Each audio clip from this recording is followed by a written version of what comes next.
Ďakujem pani redaktori. Prosím pána riaditeľa technických služieb.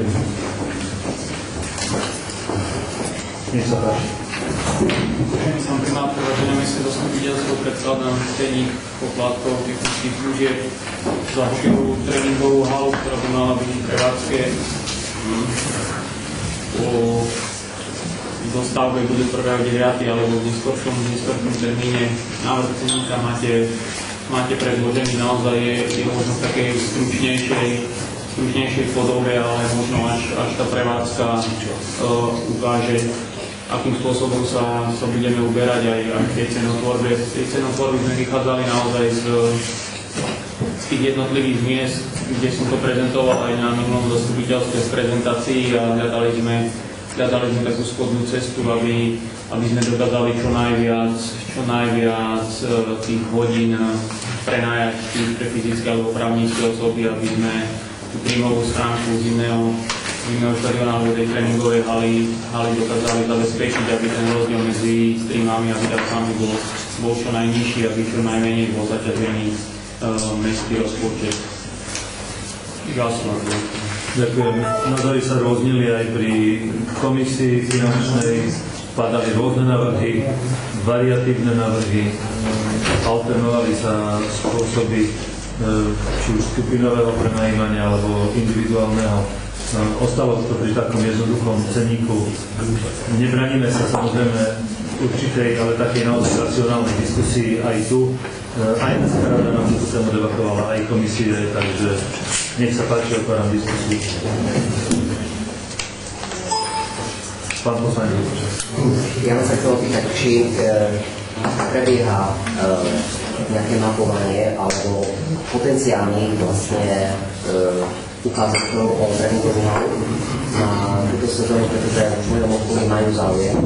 A jedna, ak áno, akou formou, žiadosťou, alebo či je to sprístupnené na webovej stránke mesta, či sa to môže stiahnuť, poslať a tak ďalej. Čo je tomu potrebné? Dobrá otázka a toto poviem hneď po schválení ceníka môže urobiť toto aj riaditeľ, aj mesto. V podstate máme pripravené všetko, len naozaj my môžeme výjsť vtedy vonku s vecami a budeme vedieť, za akú cenu ponúkame tréningovú halu. Čiže po schválení tohto ceníka máme pripravený rezervačný formulár, kde si budú môcť ľudia zarezervovať prípadné termíny, o ktoré majú záujem. Toto všetko je pripravené, čaká sa naozaj len na ten ceník. Bude zverejnené na našej stránke, na mestskej stránke. Informácia pôjde do linky a do všetkých v podstate tlačových, ktoré máme v dispozícii. Čiže naozaj je našou snahou, aby čo najviac sa to dostalo vonku. Nám síce chodíme písomné žiadosti alebo námier žiadosti, ale my im budeme odpisovať, že takisto treba sa na tom formulári zaregistrovať. Čiže toto máme naozaj pripravené.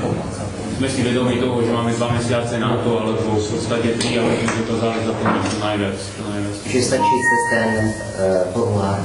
Myslím si, že bude možnosť aj mailom klasicky, ale najideálnejšia forma je aj najjednoduchšie vypísať to do toho formulára. A ešte jedna taká podotázka, že či termínovalo si v októbri? To ešte nevieme. Formulár už teraz po schválení? Formulár pôjde vonku, len kedy bude otvorený, to Ja hovorím vždy iný termín, jak pani vedúca. Nech povie pani vedúca termín. Ja sa veľmi ospravedlňujem, ale preberali sme rozpočet ešte raz. Termín otvorenia.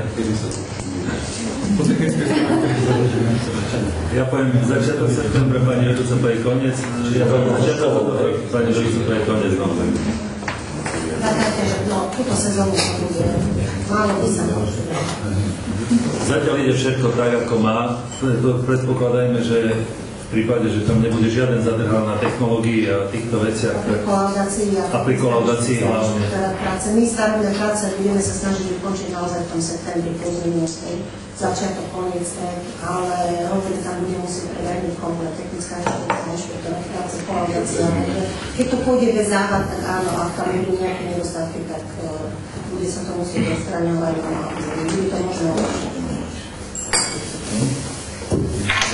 Nech sa páči. Janka, pani doktorka. Či je nejaký záujem mimo okresu Levoča, alebo čo nás niekto kontaktuje, že budú mať záujem prichádzať, ako zaťaženosť tejto haly bude doteraz, aké máte informácie? Ale určite práve tí z okolitých obcí a miest, ktorí navštevujú teraz iné štadióny, či už je to v Bielnici, alebo dokonca chodia aj do Českého Mikuláša partie, tak práve tí chcú prísť naspäť do Levoče, lebo toto bolo pre nich ideálne miesto aj s vzdialenosťou, ale preto sme aj prispôsobovali cenu, aby naozaj sme dokázali zaplniť ten štadión.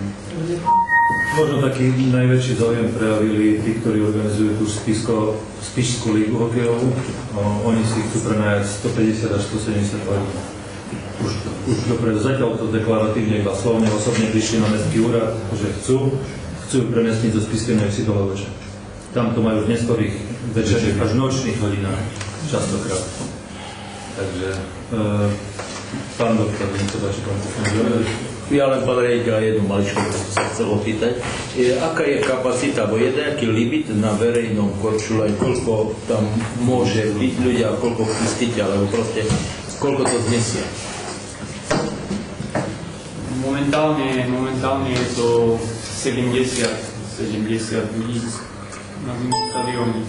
Ďakujem. Pani poslankyňa Kováčová.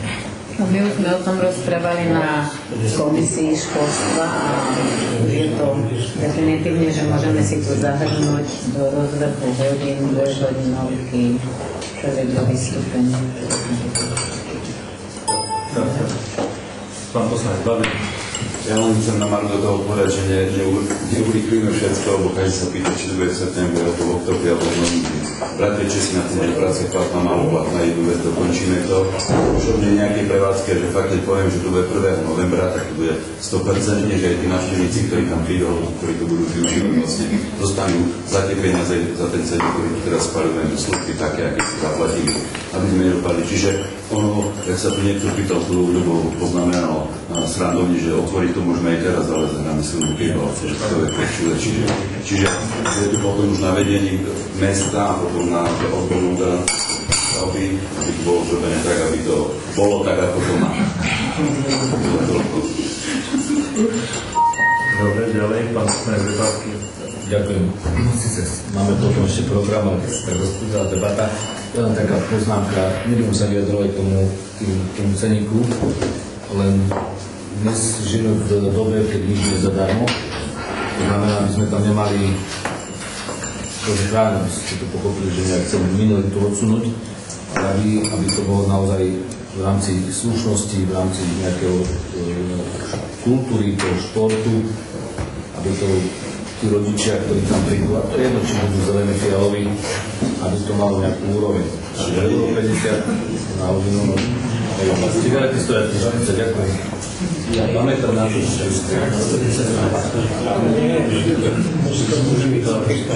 je to tak predstavné, že malo by tam byť za zemie. Už vidíte okolie teraz, jak je to upravené, je tam vypravené parkovisko.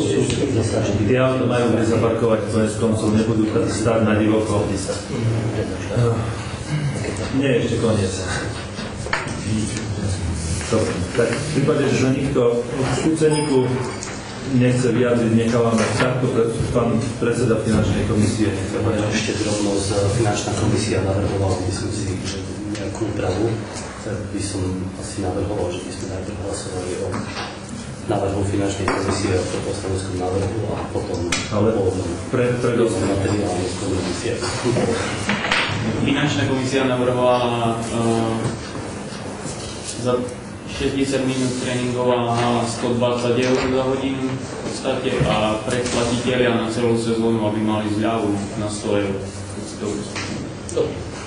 Ale ako je to vec poslancov, či schvália, či nie? Čo sa týka predplatiteľov, ja tam voči tomu som dosť kritický, lebo ťažko sa dá povedať, že kto je predplatiteľ. Neviem, že ak to zloží kauciu na celú sezónu dopredu. Z toho taký prípad sme vlastne nemali nikdy počas toho, čo sme mali aj cenovkúky zimný štadión, takže toto by som úplne vylúčil. Či to je 120 eur, o tom rozhodnite vy, pani poslanci, pani poslankyne, a môj osobný pohľad bol možno na 110 eur, ale vravím, je to aj na vás. No, to chodí väčšinou 20 ľudí si zahrať, takže tých 110, 120 alebo 100 eur, to je... Nie, Levočania a cudzine žiaden rozdiel. Cena je jedna. Ja budem teraz proti sebe, len pozerám tam na kolega, má úžasný počítač. Školy, 50 centov, ja si myslím, že to nás nezachránia. Je to vlastne, sú učiteľia, je to výkon učebný, keď potrebujú ten priestor, ja si myslím, že to mal byť zadaný. Aj vtedy to bolo za poplatok.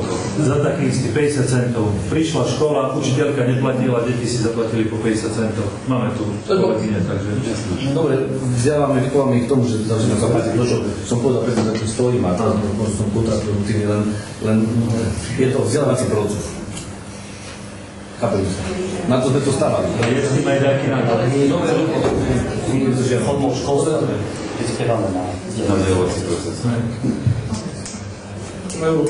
Aj deti, keď idú počas školského vyučovania do kina, platia si za to. Je to tiež súčasť vyučovacieho. Aj na plaváreň, aj do divadla, všade platia. Toto...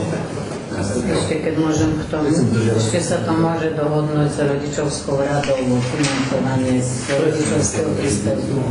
Rodičovská rada môže financovať tieto už.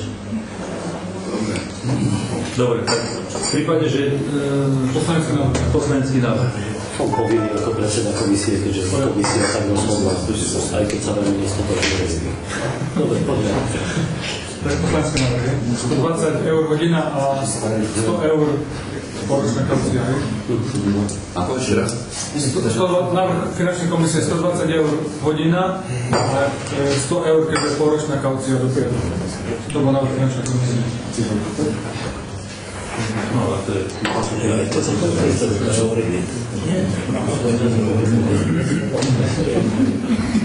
Dobre, takže poprosím vás, aby ste sa prezentovali a hlasovali o návrhu finančnej komisie.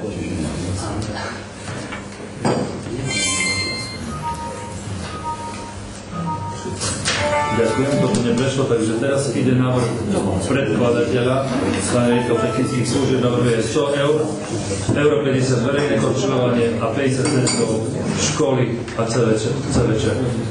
Hlasujeme.